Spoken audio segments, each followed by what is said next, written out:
This is Argentina, the land of stunning natural landscapes, football, and amazing culture. It was once one of the richest countries in the world. At one point, even richer than the USA. It spans 1,400 kilometers or 880 miles across its widest from east to west and stretches around 3,800 kilometers or 2,300 miles, making it the 8th largest country in the world. Being blessed with various natural resources and amazing variation of landscapes, like here in the north by Brazil and Paraguay, you can find the lush humid tropic zones and rainforests. In the interior and the Midwest, you can find the flat pampas and farmlands. In the west, you find the mountains with the highest point in South America, and in the east, by the Atlantic, you can find nice coastal beaches. Fertile farmlands are plenty, with lots of freshwater sites and access to the world's oceans.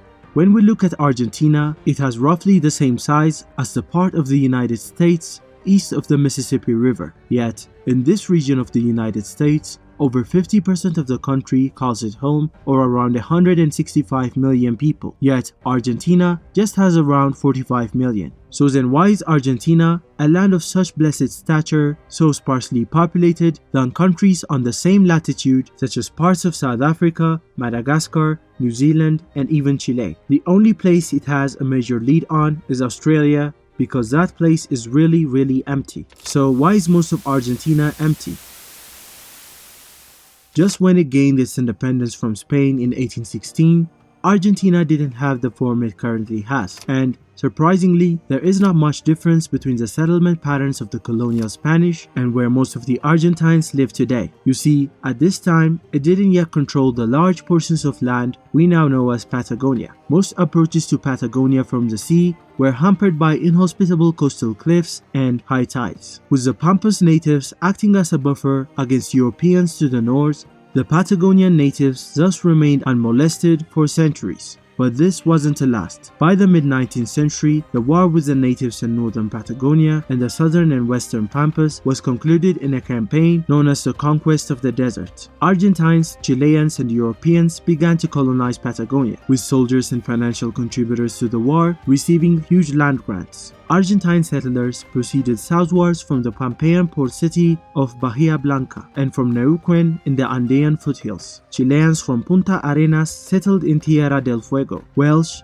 Scottish, and English immigrants spread across the coast and the inland, with the result being that both Welsh and English are still spoken in parts of Patagonia. In fact, the largest amount of Welsh speakers outside of Wales live here to this day. The development of Argentina as a nation has been greatly influenced by waves of European immigration, mainly from Italy and Spain. It is estimated that 90% of the Argentinian population has European ancestry, and around 60% of the population has Italian origins. The varied topography, climate, and natural resources of Argentina shaped the pattern of settlement. Although modern transportation and industry have partly erased regional differences, the organization of life in both city and country still follows patterns that were set in the early colonial times. The population of Argentina has increased 20-fold since 1869, when 1.8 million people were recorded there by the first census. The population is growing faster in urban areas, especially Buenos Aires, than in the rest of the country. More than 90% of the people live in urban areas and about a third in Greater Buenos Aires alone. Ever since industrialization, most of the arriving immigrants and rural residents prefer to move to the major cities of Buenos Aires, Rosario, and Córdoba. People mainly move to the capital and other big cities to look for a better life with less hard physical work and significantly more opportunities. Economic turmoil, centralization of wealth, exploitation, and political infighting also made the rural life harder, so people migrated to the urbanized cities. As a result of all these factors, the country became even more sparsely populated than it already was. It will be interesting to see how they manage to break through the crisis they are currently in and realize that potential in the future. If you want to know why 80% of Canada is empty, check out this video, and if you want to know how Saudi Arabia is fighting the desert, then check this one out. Thank you for watching.